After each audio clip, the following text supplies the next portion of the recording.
Every day, you essentially pay your dues by doing the harder thing when it's the right thing to do. Chellsie, welcome back for number 2. How are you? I'm doing great. Thanks for having me again. No problem. You are a fan favorite. You'll be happy to know. You can brag to Nick that you do still have the top 5 podcast numbers. I think you're number 2 right now. Sweet. So Nick is in 3, I think, and 4. So he's very jealous. But yeah, the first one was great. But I think because it was right, you were like on the up and up coming back in the elite journey. So what's new and exciting since then? It's been a while since we chatted. It has been a while. I thought it was, I had the most wonderful time, exciting, like so many feelings about the whole comeback, how it went. Super proud of myself to have put myself out there, to put in like those hours and with a different style of training, with, you know, having a completely like separate outside of gymnastics life, being married with my kids. Yeah. And just to have been able to get to championships and to compete and do some of those things like that, like to me is just that was a huge success. Yeah. And then I got the opportunity to go on tour on the Gold Over America tour. And that was such an incredible experience because that was my 4th like gymnastics tour, my 3rd like post-Olympic, and we did one post-Worlds in 2003. Yep. So to experience that, like on again, being in a completely different stage of my life. Yeah. And it was really hard. Obviously, it was really hard to be away from my kids, my husband, and my family. But I also appreciated like that it's so much more. Like I went in each and every night, like super grateful just to be there and to be able to perform and try to connect like with a crowd like that way and enjoy each of the cities. Like I made a point every single city to get up and walk around.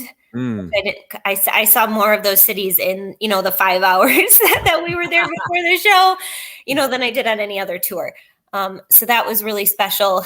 And then just came home and had a lot of family time. And now I've been trying to continue training, but my body has just been like, you got to cool it now for a little bit. Like you can do all your conditioning, but you've got to take a chill.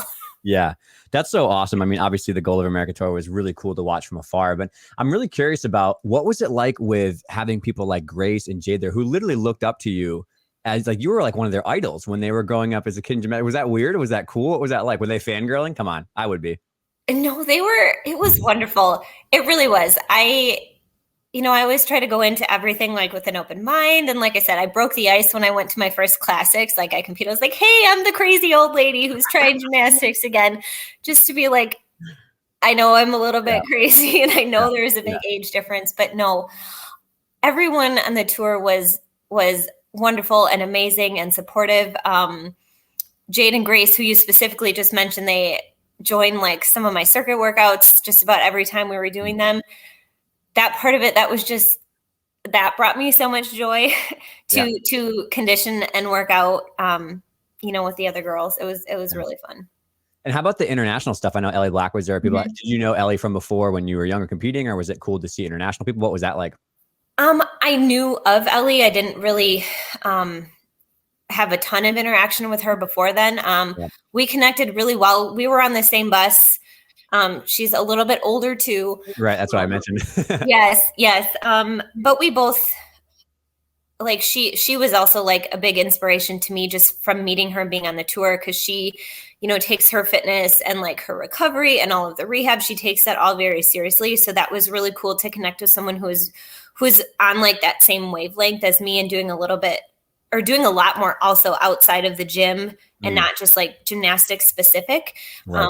So that was really cool to get like her insight and her perspective and work out with her every single day. Yeah, for sure. And it's funny the way this all works out together. So Scott, Ellie's strength coach, is a really good friend of mine, and he's coming to the symposium and stuff. So I've had a lot of discussions with Scott around, what we'll talk about today, which is kind of this very different approach to conditioning, and that I think a lot of us are seeing happen in gymnastics. And ironically, tomorrow, Ellie Downey is coming on the podcast, and she's obviously, her and Becky have a very different approach to their training too as well. And they've gone from, younger years. Becky is obviously, the same similar age group and stuff. So it's funny the way that picture is all coming together. But yeah, that's kind of the main reason we wanted to connect, or I wanted to have you back on, is because, we've had some chats via DM about seeing your daughter do farmer carries and some very, very cute things. But it's been cool to watch you and Ellie and Becky and people who are, very, very, like, in my mind, like, legendary in the sport, who have gone through a very different story arc from when they were younger and first started in elite to what now is happening, which is a completely different approach to how I was taught to do conditioning when I was in college, and how I was taught to coach with conditioning and stuff. And so my first kind of introductory question is I got in the bigger picture is like, how important was the conditioning aspect to, one, your elite career coming up and being healthy and successful, but then this comeback of how important it was? I think a lot of people underestimate how important just basic conditioning and physical prep is. Yes. I mean, I would say it was important. Obviously, it was important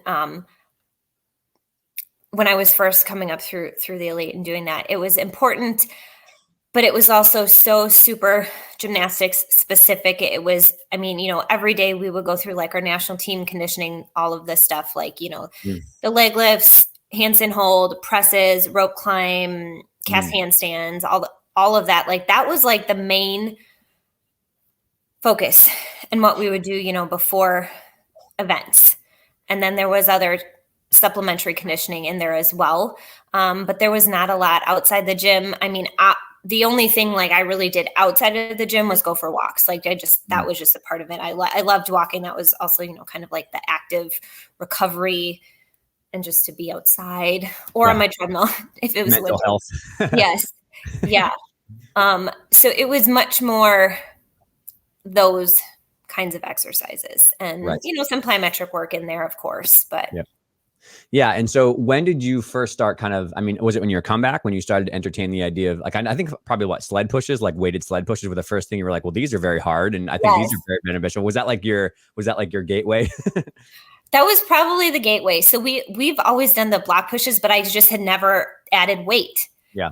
Cause we would do them more like for quicking and like for quicking, that's not a word, quickly, of running back and forth and then doing like box jumps. But then I was like, okay, let's add the weight on top. And it was a completely different, like, I just, you can work up a sweat that way. And I was much more slow moving, but I was still like working all of the muscles.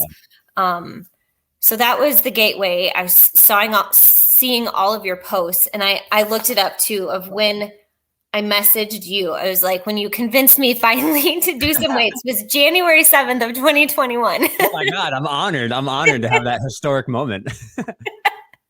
Yeah, I remember you asking about, I think, split squats and like hip lifts, and you're like, wait a minute. And I was like, yeah, I think this is happening.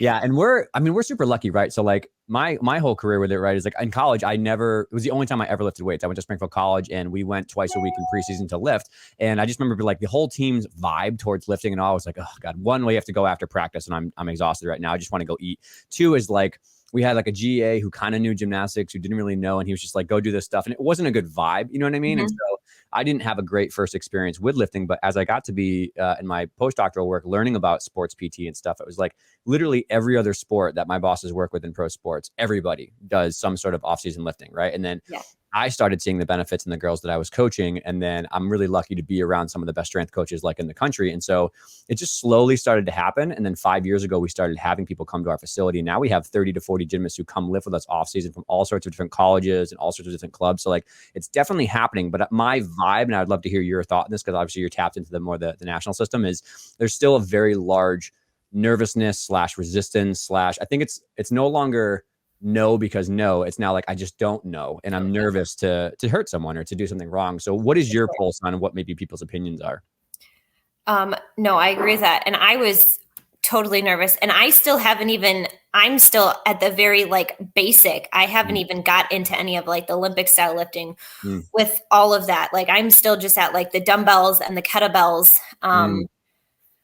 And I would like to get more, but it's finding the right coach and the right person. And like you said, to have like the right vibe. Cause if you don't approach it the right way and going slow, cause I am still a complete like novice and beginner. So I'm not just going to go and be like, okay, let's see what I can do. Like, no, I need to know that you need the proper technique. You need to start with the right weight. That's not too crazy heavy, to get the mechanics of it down. Cause they're different movements. Right.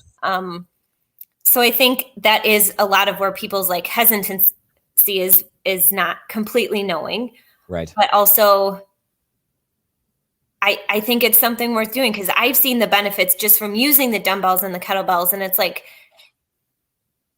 why not give our bodies like the best like chance almost? Because gymnastics, it's so hard, and the force that we put on our bodies when we land is, it's hard to like replicate, but if we can get all of the muscles and the structures and everything around, especially like our ankles and our knees, strong enough to take that force, it's just going to make everything better. And like your chance of injury will go down. There's always going to be that chance. But if everything you can build up around everything is strong.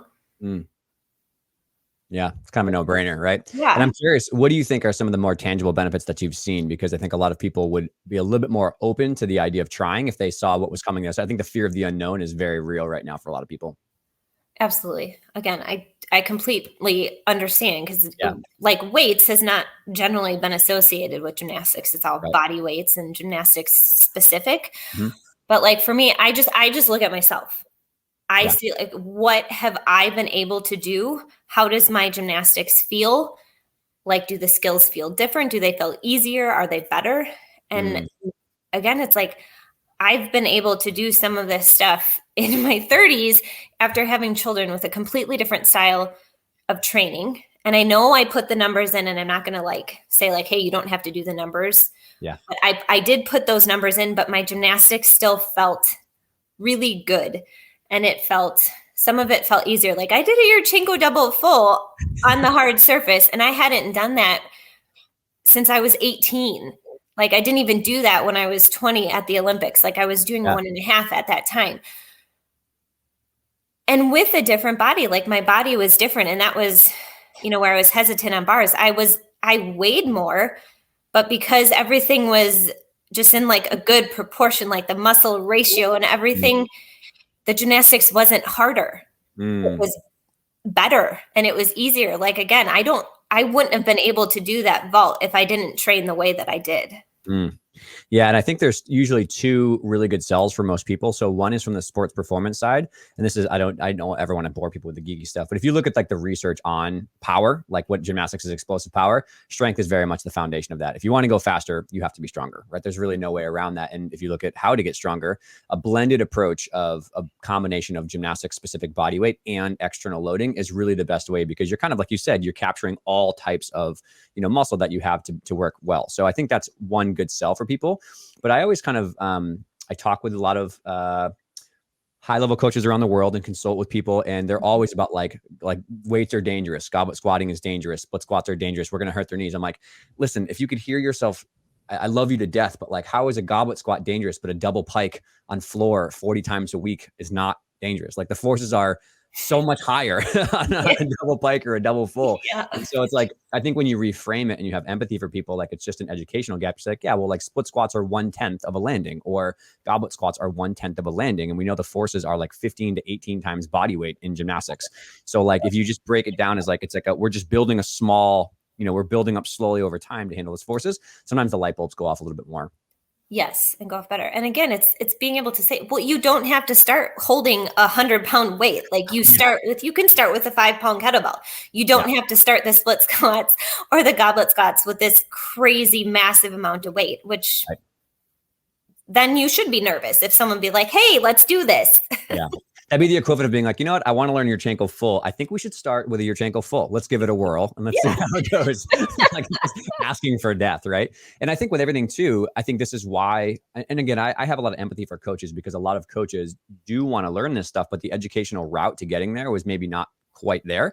So there are a lot of great strength and conditioning coaches that would allow you to have a really different approach to programming. There's many ways to get strong, whether it's the weight you're using is only one factor, but you can do different exercises, different like ranges of motion, all sorts of stuff that are good. So we have a lot of great strength coaches that have been able to find like some great ways to get stronger with, like, I think single leg stuff is really the best entry. Step ups, split squats, hip lifts, because those are really low risk and they can be really challenging with moderate weight. But they transfer over to things like sprinting and jumping and landing really well. So I think my first piece of advice is to people, which I've said before, is if you really are interested, like, just have coffee with a great strength coach and just see if they can watch people a little bit and have them look at podcasts or whatever. But I think that alone, just having someone teach you about how to start with basic strength conditioning would probably give you a lot more return on investment, because I've seen a lot of programs that literally will do 3 sets of 50 jump squats and then go run on tumble track and then go resi mats and then they go more squats. And it's like, man, we're like really crushing some poor girls' quads right now. Right. Yeah. And so now, I guess, with your approach to it, what percentage would you say is more like the gymnastic specific stuff and what percentage is maybe more like the new stuff that you do? So the gymnastic specific, like right now I'm not in the gym quite as much. I'm in the gym 4 days a week and I do the gymnastic specific, and that's how I warm up. Yeah. And that part of it hasn't changed, except it just takes a lot longer because I, roll out on the foam roll first. I do my jog. I do the whole national team warm up, which again, I don't plow through in 5 minutes. I take like at least 15, 20 minutes to get through it and make sure everything feels warm. And then I do my hamstring exercises, shoulder exercises, and ankle exercises. And then I go on to my gymnastics specific, which is the leg lifts, the rope, handstand presses, all of that. And if it's a day I am going to like do some flipping, that's when I'll do it after that. Right. And then because I've not been able to do as much because I am still working with my groin, like my adductor issue. I'm not doing a lot of gymnastics, so I've been hitting the conditioning even harder than now. So I do the few things that I'm going to do, and then I will do more of the weighted stuff, like the weighted sled pushes. I will do like the farmer carries, marches, all my extra stuff like that I would choose to do with the weights or not. It depends based on the day, based on the day and like on my plan for like that week. I would do it then. Tuesdays, I don't do any gymnastics. So Tuesdays is also harder conditioning, not as much weight because I do more cardio. On Tuesdays. Love the circuits, and Tuesdays with I have like my adult class that's with me. So I usually go in early and do my all my big warm up, all of the gymnastics conditioning, and then we've been doing really fun circuits. I've seen all of them on Instagram. they might not say fun, but no, it's fun because we get to do stuff that you don't normally get to do. Like you can't do that type of circuit in just like a workout gym. So we've been doing kind of like hits with just, I don't know, just like I said, just like fun stuff. So using the parallettes, using the bars, using all of that. And then we do my 10-minute cardio circuit that can be done anywhere. And then, so Tuesday's more like cardio. And then I love it. Yeah, I think it sounds great. And I think it's really important to remember that I think the pendulum has swung pretty hard in gymnastics with this, because obviously we started off 10 years ago was like, literally don't look at a weight because it's terrible for you as a gymnast. And then it swung hard, whereas maybe I had influence on that, or other people saw like Ellie and them working out and they're like, maybe. But I think the pendulum swung all the way into like maybe too much into the weight side and like the non-gymnastic stuff. But now it's settling back in the middle. And I think a really good way to think about it is Nick Ruddick has a really great concept called like the Daily Dozen, which is like all of the gymnastics basics you should do: rope climbs, leg lifts, handstands, all that. And that should be done every day, right? Like there's never a day you shouldn't do daily dozen or core work, right? And shaping and stuff. That's just like the entry to a practice. And so I think that already checks the box of like a gymnastics specific day every time. But always like on events, most kids that are maybe working in a club level or on like a college team have drills and stuff in between with shaping work. And that is also more gymnastics specific stuff built in. And there should be a couple of days per week where conditioning or circuits or stuff are really just all gymnastics specific. And like, I'm obviously like the most, I'll die on the hill that gymnasts should lift until like my career ends. But like, I've never made a program that didn't have 2 full days of gymnastics specific conditioning for the girls that I coach or the girls that I consult with. So I think sometimes people see maybe Instagram posts and they see stuff we put on the podcast and think we never do the other stuff. But in reality, we actually do it like every single day, right? Like that's like an absolute staple.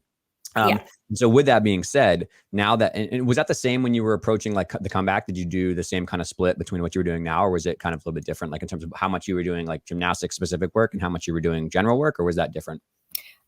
So when I was like, actively coming back, I was still Monday, Wednesday, Friday was when I was doing the gymnastics, but every single day, Monday through Friday, was all of the gymnastics specific that I had mentioned. But Tuesdays and Thursdays, because they were my off gymnastic days. So those days was where I hit harder. So if I did do some of the light weights, I always did my circuits Tuesdays, Thursdays. I always did the weighted sled pushes Tuesday, Thursdays. Those were just like my get after the conditioning, because Monday, Wednesday, Friday was only the gymnastics specific. Yeah. Yeah, that's great. And then, so I guess with all you know now, kind of going through the comeback and through tour and through everything, like if you could go time travel back in time and maybe talk to yourself as I wouldn't say the year of the Olympics, that's but the quad of the Olympics, right? Those 4 years leading up to training and stuff. And then I definitely want to talk about how your father's maybe mindset has changed a little bit here, but what would you go back and tell yourself then in terms of like, what would be maybe good advice to change the way you did things? I think the biggest thing, because I've thought about this because I knew this question was coming, but the biggest thing was honestly, and not necessarily like a totally different approach, but just a different mindset around conditioning. Sure. Because I believe so much, and I know that it's true, that like the mind and the body connection of you are focusing on what you're doing and why you're doing it. And like, I am firing my core or this or that, instead of just like going through the motions of doing it because you have to do it. Because we do, if you want to get to that certain level, you do need to be strong. You need to be, your body needs to be ready to do this stuff. Yep. And for me, I know my attitude was more, I'm doing this because I have to, and not like focusing on the movements that you were doing and why they were benefiting you and why they had a benefit to the gymnastics. So that to me, like just having that like mind body connection and understanding of like, this is really important and I need to focus on what I'm doing. And that's like I think that's been the biggest shifts in my training now, just because I'm doing conditioning because I enjoy doing it, but also because I like feeling strong, and I know how much of a benefit it has, not just on my gymnastics and not just allowing me to do gymnastics, but just on like my overall like health and my outlook. Right. It just improves everything. So having just like that shift in focus has been huge. Yeah. And I guess with that on a caveat is, we all know that as adults working with kids who maybe don't find conditioning as like the most fun part of their day, for example, it's very challenging to get kids to be involved in conditioning and do it with proper form. Like there's definitely an element of that is just like a grind, right? If you want to get to a high level, you want to do skills, you have to just kind of grunt your way through it.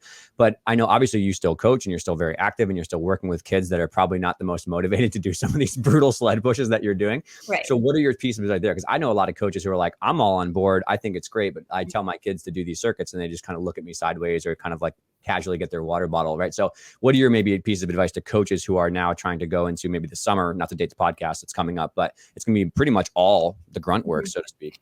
It is.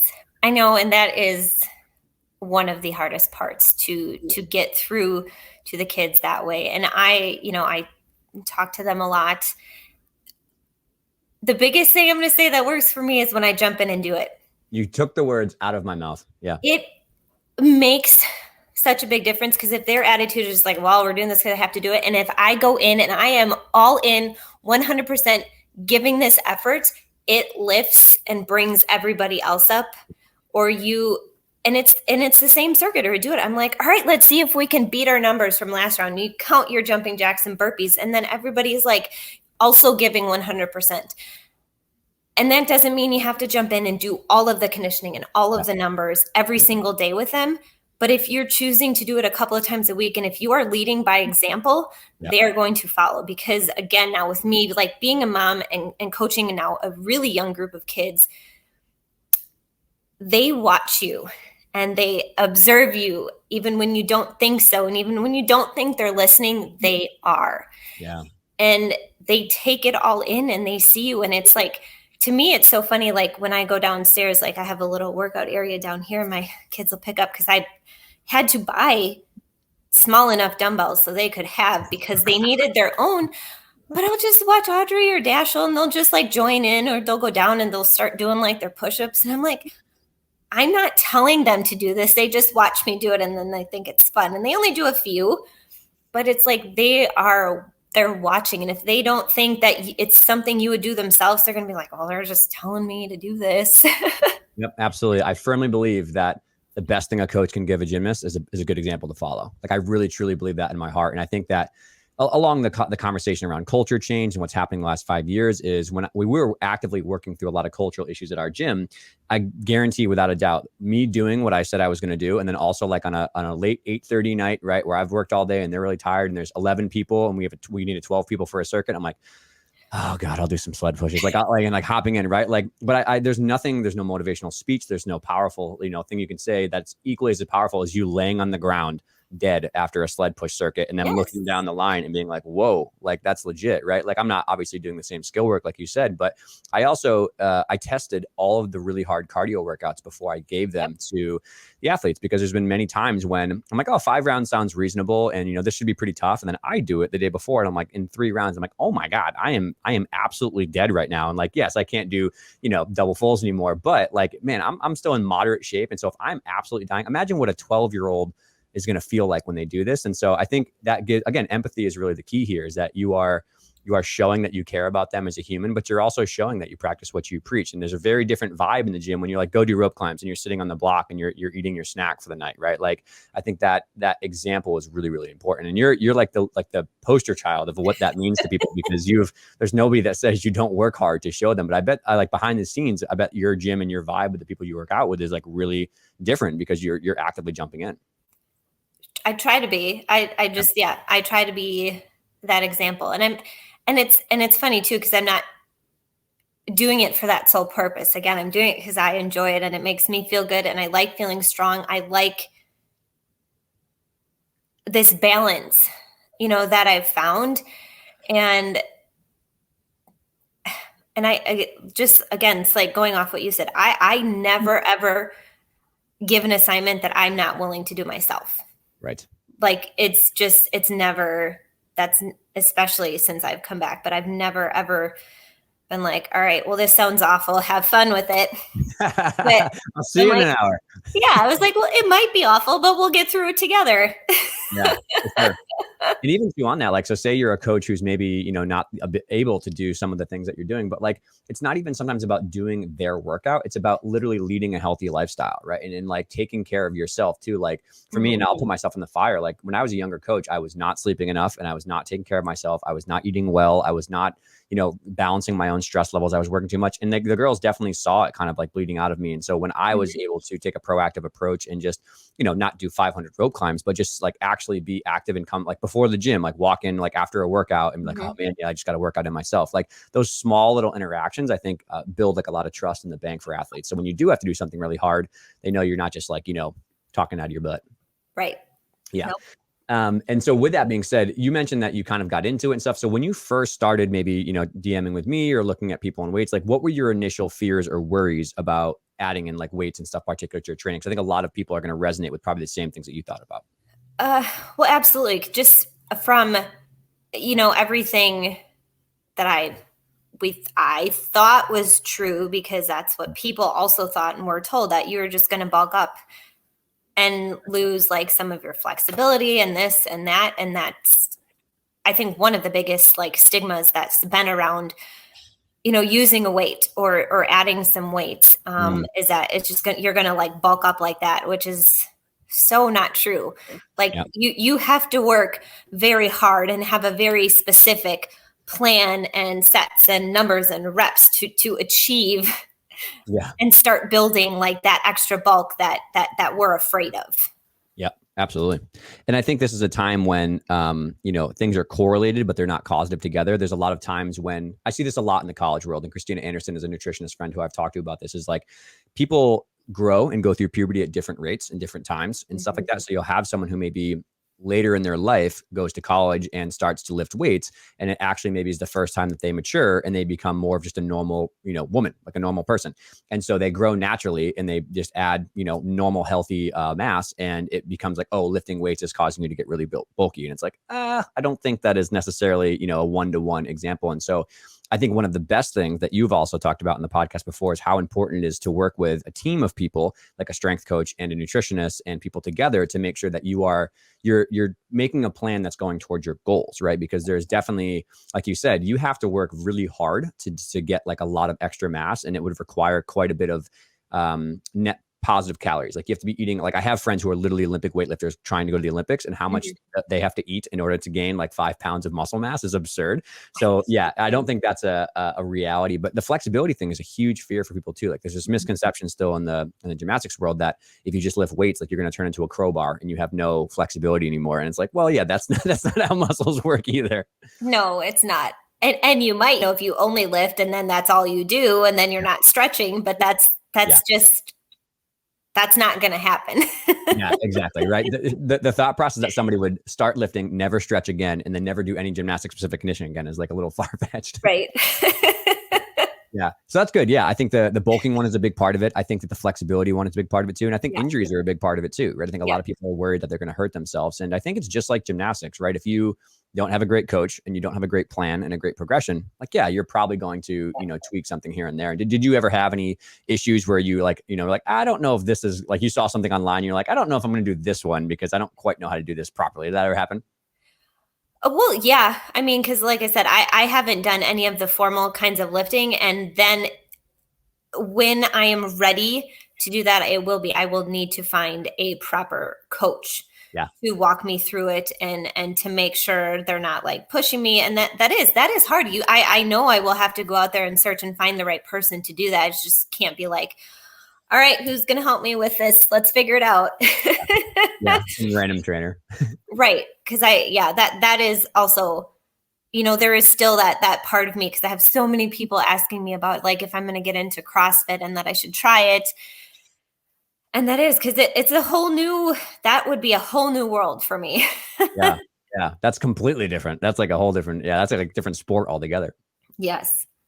Yeah. And on that too, I think it's really important that you mentioned that. So one thing that we notice a lot now that, myself and then the strength coaches at Champion where I work is we work and consult with a lot of programs. You have to remember that like someone's training age in gymnastics is completely different than their training age in traditional strength training, right? So if you, for example, have like the highest possible training age for gymnastics, like you're the peak of the peak in terms of how long you've been in gymnastics, but your age for weight training is like 2, like you just started like a year ago. And I think what happens sometimes is strength coaches will find a bunch of gymnasts who are like really mobile and they know their body well and they have good air awareness and they'll be like, oh man, this is great. And they just absolutely crush them with the program and they can't do skills in the gym. They can't run. They're so sore. They're like wicked tired the whole time. And I think that's how you really get into a rough relationship right away. So you have to respect that. Like I think for you, and correct me if I'm wrong, but you probably started extremely slow, 1 or 2 exercises here or there, felt how you responded, and then you slowly add more. It wasn't like one day you just picked like 9 of the exercises off my Instagram. Like I'm gonna do them all. I'm gonna try them all. Is that correct or am I wrong there? No, I absolutely eased into it, starting, like you said, very low weight, 1 set, couple of the exercises, and that's what it is. And then slowly started adding because I did it. You want to see how you feel. Yeah. The goal isn't to make yourself so sore, that you can't move the next day. Or mine never was, or is. I want what I do to be beneficial and to be functional and to allow me to. There are always some days that I'm going to be sore afterwards. And there was when I was building and leading into the gymnastics and getting into more of the conditioning, but like the goal is to ease into it and to get comfortable with it. And then to add a little bit more and a little bit more. Cause now I'm way different than I was a year ago. Yeah, for sure. And I actually am curious about that too. So I don't know if I asked this in the last one, but with like the addition of like new stuff for strength conditioning, and obviously you're doing so much more skill work, like and being sore all the time, like what did you do to try to take care of your body and like recover to train well? Because obviously at your age, it's a little bit different than being 15, right? And having so much, gas left in the tank to just go for it. I remember how terrible I felt at 18 being, versus 21 in college. But what did you do to try to stay, recovery wise? Yeah, so different. I will say the best thing that I did for myself was I was in good shape before I started doing gymnastics. Right. Which I can never say was true when I was younger. I would try to start using like the gymnastics to help me get in shape. And that is really, really freaking hard. Right.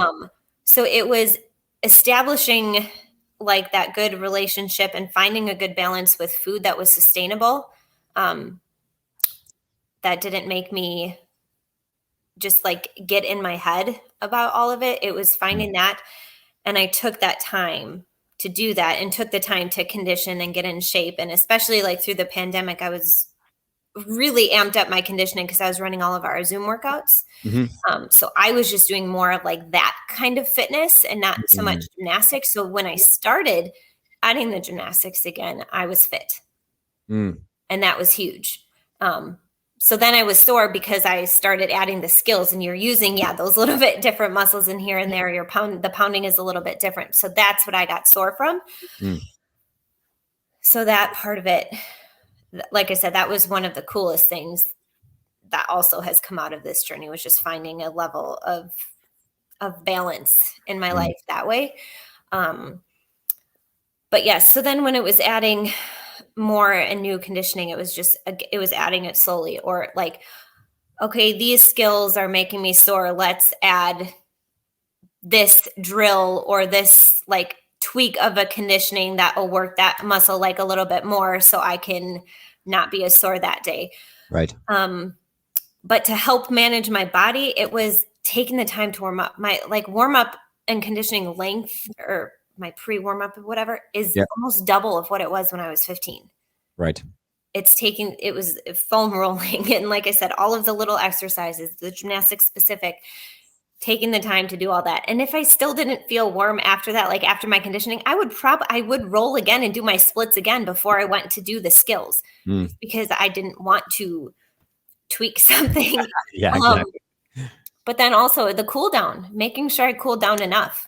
Right. And walking, I know I mentioned walking before, but walking is huge for me. I had some really, really wonderful partners.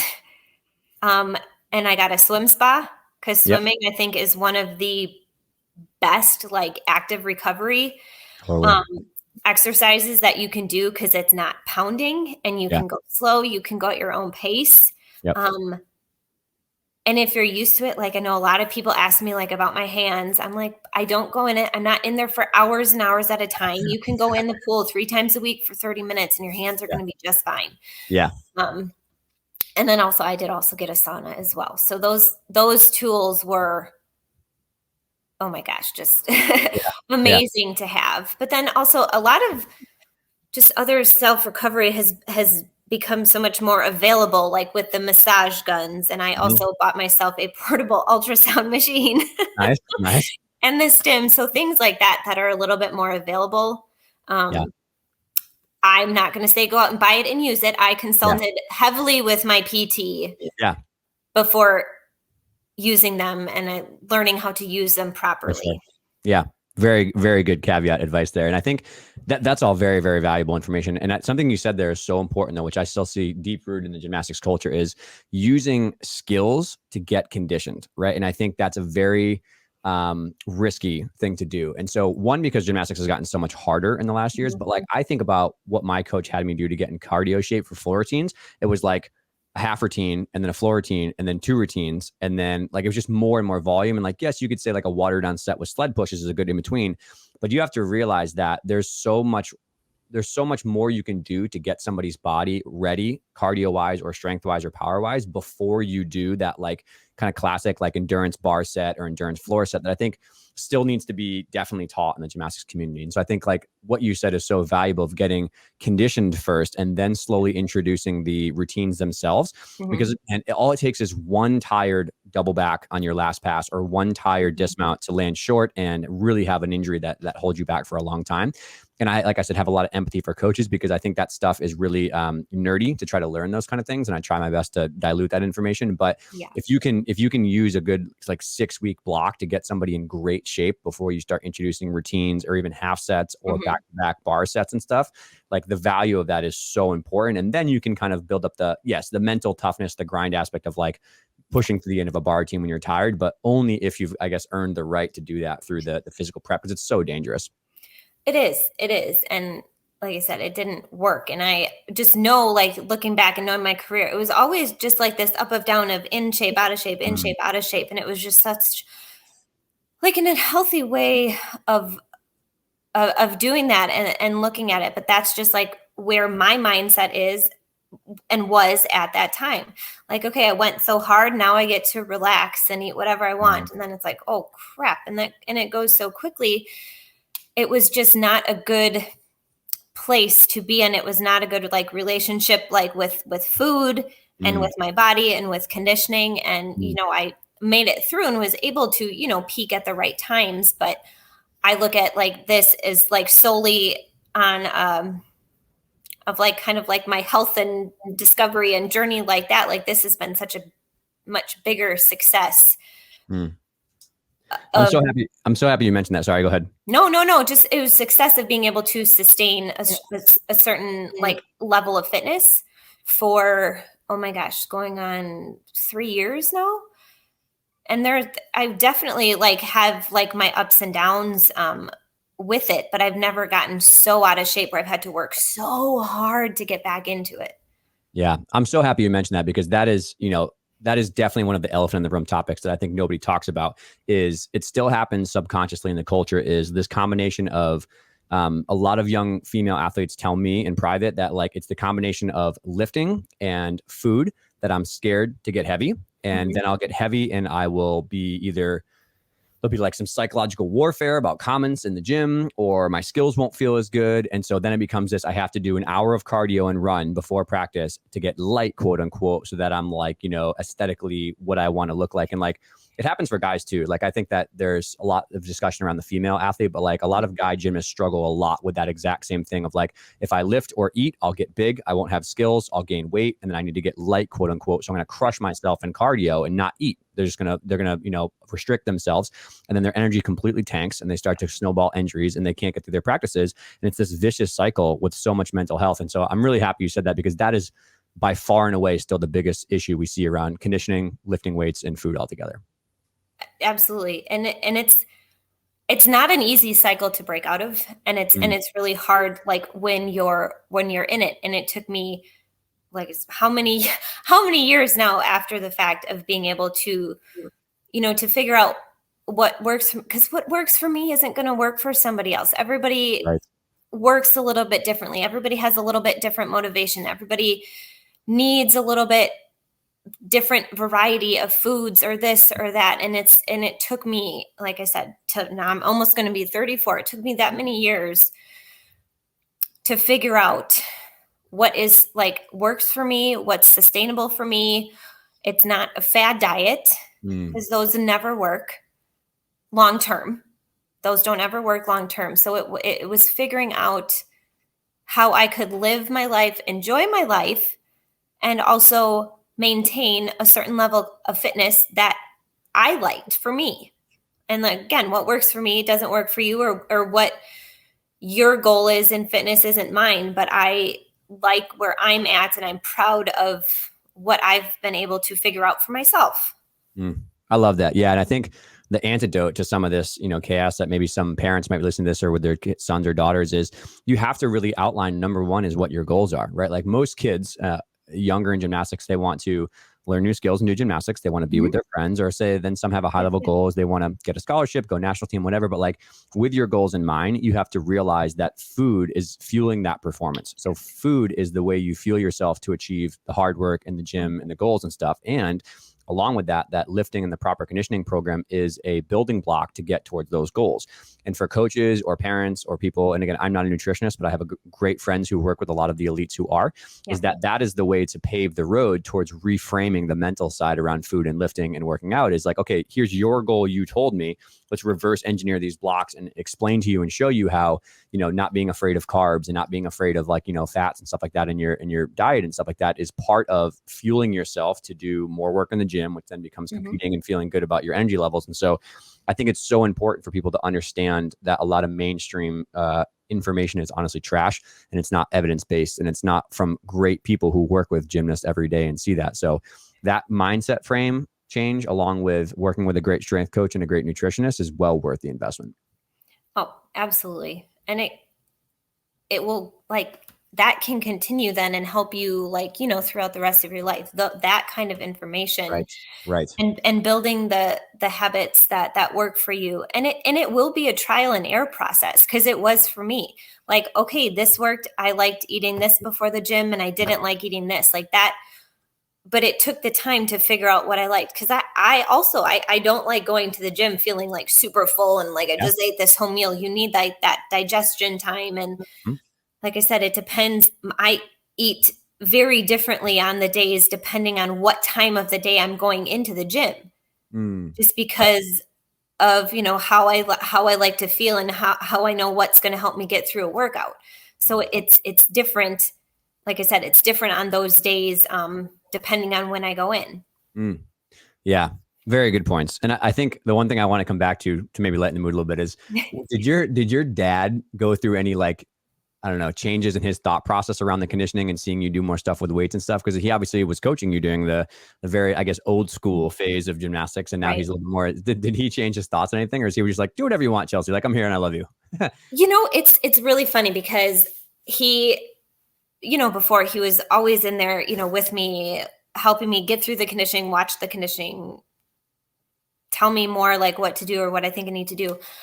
And this time he was much more hands like off, Mm. because there was just the motivation was coming from me. It was all of the internal Right. motivation. He saw all of the work that I put in with just conditioning before the gymnastics.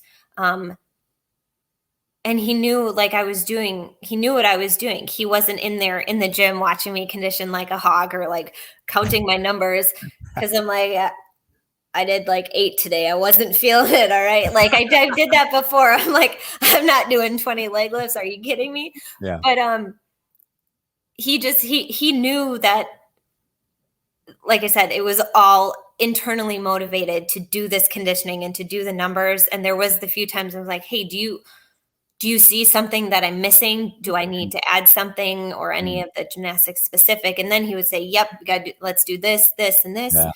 So things like that. It was just that part of it, that dynamic shifted, because all of that conditioning motivation was coming from me instead of not more him, but it was much more working together. Yes. And this time was also together, but it was more just me doing it and asking him, hey, am I missing something? Like, do you? Yeah. And that's a really important point. Easier when it's your dad and your, daughter. But at the same time, that speaks to something that I think also sometimes is lost in translation in gymnastics, is it's a shared communication and partnership towards a common goal. Right. And I think that is a huge way to get into like a resentment build around conditioning, and particularly with new stuff, is when, it's like the coach tells you what to do and you do it because they said so, which is a very tough dynamic that still exists in a lot of club level gymnastics, instead of, here's the common goal. Let's go towards this goal. And obviously when the kids are 6, 7, 8, 9, it's a little bit more instruction led. But when kids get to honestly like 10, 11, 12, 13, 14, 15, like they should have a full voice in the picture. And it's not always like you're going to say like, oh, we're not going to do conditioning because we want to play games instead. But it's a very fluid conversation. There's been many times when I thought a conditioning day or circuit was going to be not as bad as it was, but the next day everyone's legs are super, super sore. And I had like another day planned that was really hard. And I was like, ooh, 80% of the team can't walk well. Maybe we'll take a light day today, instead of just being bullheaded and be like, no, that's the plan and we're doing it. Like that's, right. I think, again, a way to build trust and build rapport is having that feedback and communication, and being able to be flexible, because when you give a little bit and take a little bit when you need, when there are times that you have to really go hard and push through a little bit, I think people know it's with good intention. Yes. No, I agree completely. Yeah, and I think also I just popped in my head is that Colin Van Wicklen was on here one time, and he said that and Jake too, Jake Dalton said like the best things they ever had was a coach who had that give and take with conditioning, but also with routines, and also with like getting ready for meets. It's like Jake said that like some days he'd be like, I just can't do another ring set. Like there's no way mentally and physically I can get through it. And they were like, okay, cool. Like just do a half set, do a water on set, and we'll come back tomorrow. Like it's amazing what that does to bank trust with the athlete, that like, wow, this person really cares about me and they listen to what I'm saying and they're willing to kind of go back and forth. And then he said there were other times when he's like, man, I don't know if I can do another one. And his coach was like, listen, I know, but I know you can do it and you can get through this. And it was a huge win because they got through that thing together. Yeah. And it builds, it's that trust. And I'm very lucky, yes, to have that with my dad, being very good at motivating. And it was easy for me to talk to him to be like, hey, yeah, this is not going to happen today. And then there's those days that he really did need to push me, and it worked out because I trusted him. Exactly. Yeah, you guys have common trust and common bond, so you know that any decision he makes is not leading you astray. Correct.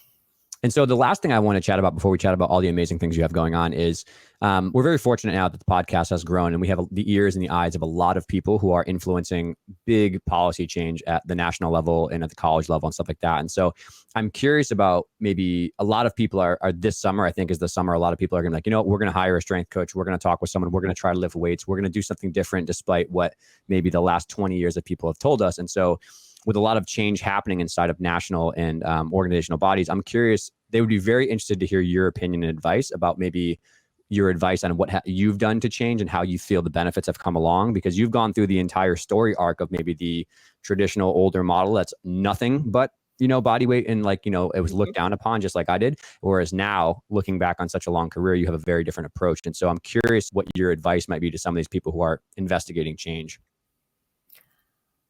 I think they should continue to investigate it and find the right people to bring in, to find the right strength and conditioning coach. Because it might not be our coaches. Some of the gymnastics coaches, most of our gymnastics coaches are not trained as strength and conditioning coaches, or don't know the proper form for lifting, or this and that. There may be the few who also do that, like that is their path. But it is finding the right people and building the right team to go about it in a way to set you up for success, instead of just being like, oh, hey, you know, let's just give this person a try. It will be a process. But I think it's a process that will be worth it. And it could benefit many, many athletes in the long run. And it could help with, you know, injury prevention as much as we can. And that's usually the goal. Isn't that the goal to get through this sport? Sure. I mean, obviously we can't escape injuries. I know this. It's more of this like hybrid approach.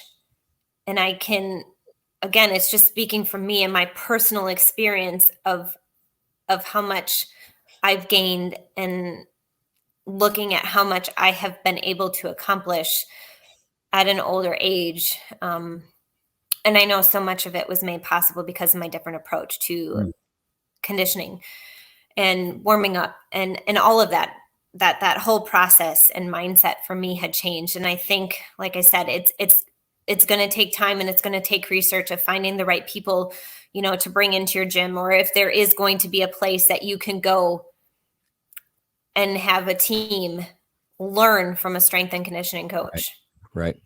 Yeah. And I think that the key that I hear there is humility, right? Is having the humility to say, you know, I know a lot about gymnastics coaching, and I know a lot about, you know, what needs to happen on the technical side, but maybe I don't have the 4 to 6 years of education from a schooling point of view to know what a really great strength and conditioning program looks like. So I think that humility is definitely a big part of it. And I would advise anybody on either side of that conversation to approach with a handshake halfway, right? Like a gymnastics coach has to be willing to say like, okay, maybe I need to learn stuff from you, but a strength coach needs to be able to go, I'm going to donate 5 to 10 hours to go in and watch practice and see what you do and learn it. Because just because someone is a strength coach is not from gymnastics, it does not mean they don't have anything to benefit towards that world, right? So I think about like Scott Wilgris and Dan Lonsdale and Duesh and the people at my facility.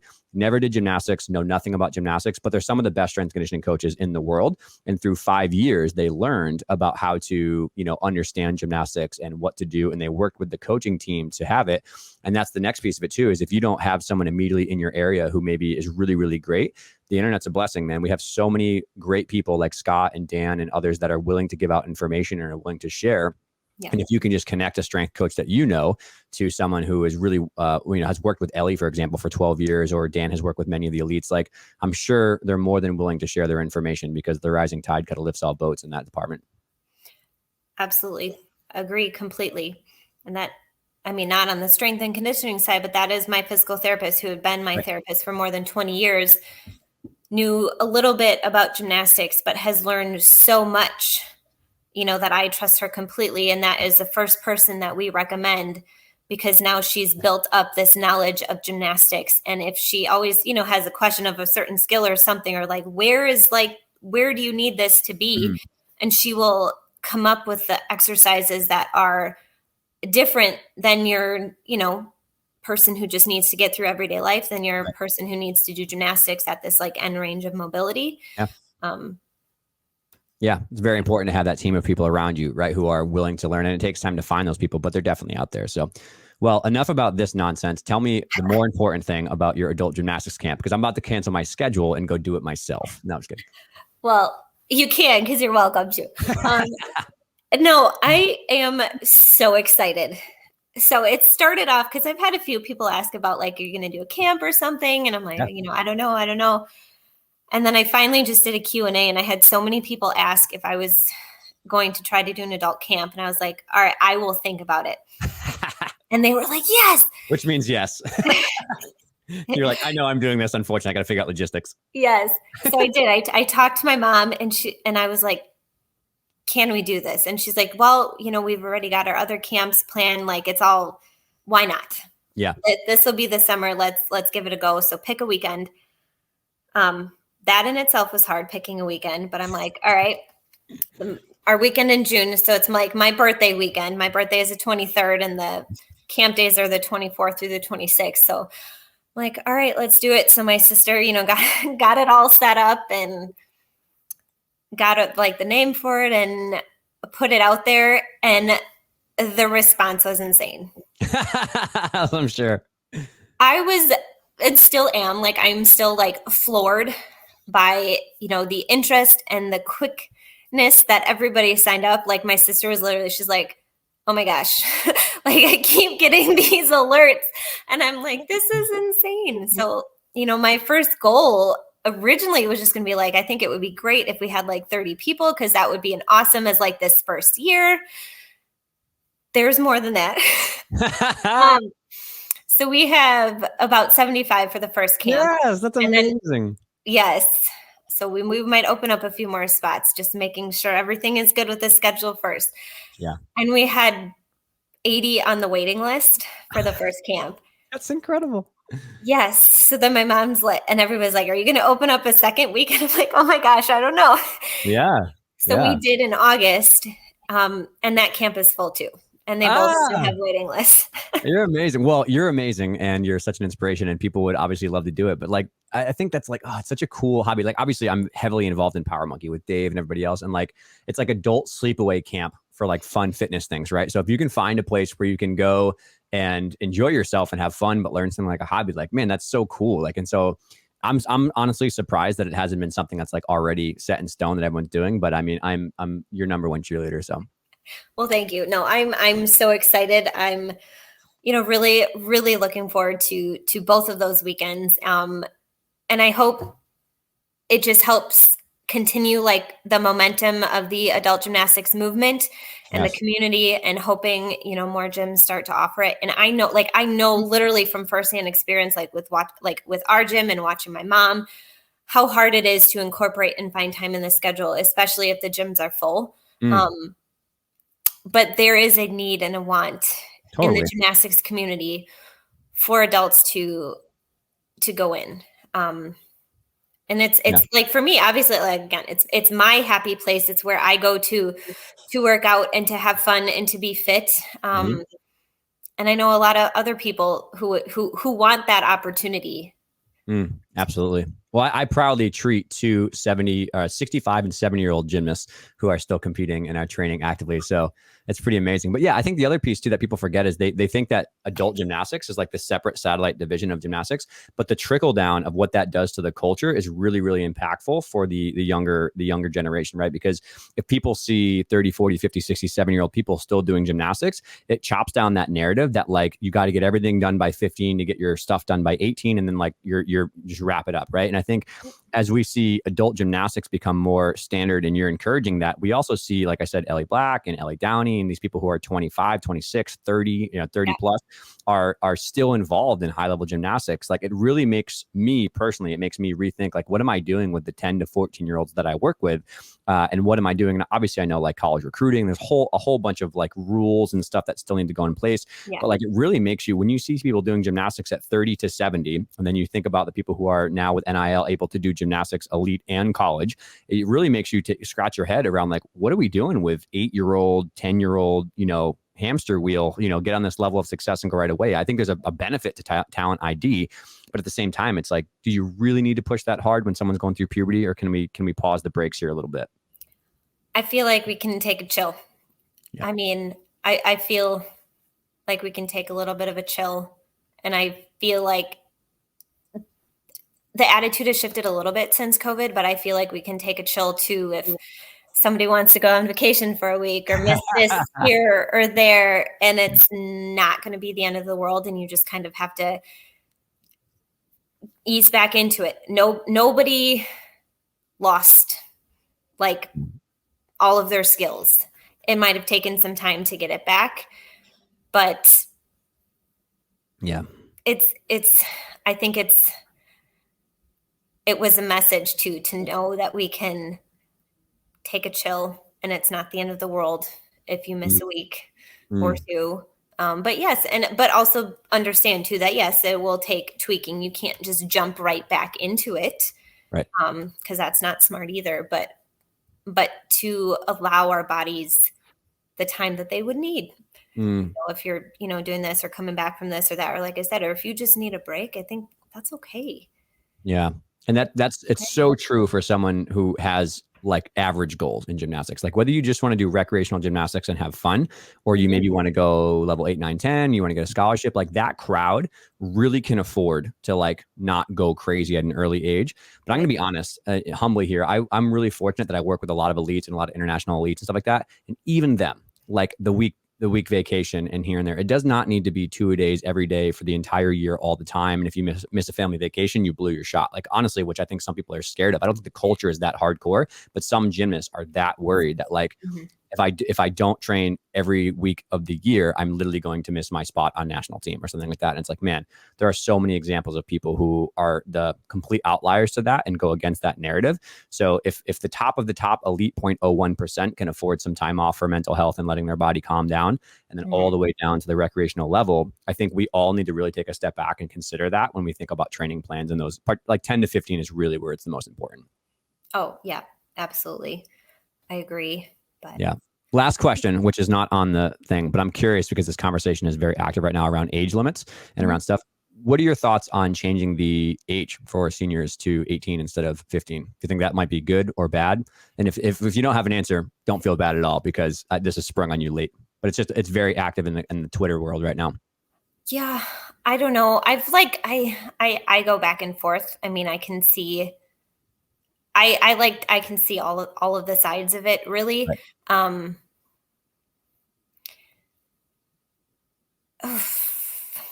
We can skip it if you want. I don't know. I mean, like, I can see why, we might want to raise it. Yeah. But there's a trickle down effect that's real, right? There's like, just because you change the age, it doesn't mean that people who are in the Devo world of 10 to 12 are going to change their training any differently. Exactly. So yeah, that one is tough for me. And I don't know the right answer. So that's why I'm not just going to be like, yes or no. It's just like, I don't know. I don't really know. Yeah. I'm the same way. I see like 17 perspectives, right? I see the medical side of me screams yes, because I feel like that would be really helpful.